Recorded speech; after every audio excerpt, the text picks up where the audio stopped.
Yan, sabi po ni Ma'am Zian Van, pwede po ba sa buntis? So, unang-una po na pinagbabawal namin dito ay sa mga buntis po or mga lactating mom. At syempre po, bawal din po ito sa mga bata 7 years old below. Bakit po bawal sa buntis? Ayan, bawal po ito sa buntis kasi po sobrang lakas niyang makapagpa-detox. Especially po si Paragis Gold. 900 milligrams po ang content niya. And then kahit po yung plain pang-intake ninyo, sobrang lakas po niyang makapagpa-detox. Kaya po sa mga buntis, bawal po. Okay, tingnan nyo po yung mga hindi niregla, okay, niregla po sila, nakalipas na ilang taon, hindi sila niregla, pero bakit dito niregla sila?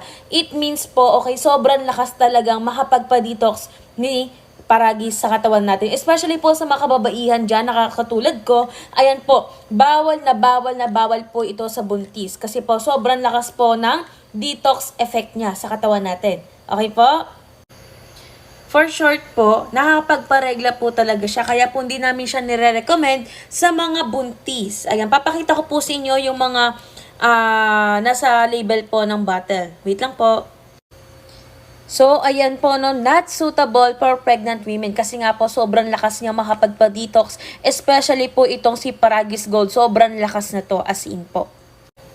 Uulitin ko po ha, bawal na bawal po sa buntis, mag-antay na lang po tayo kapag pwede na po tayong gumamit. Okay? Salamat po!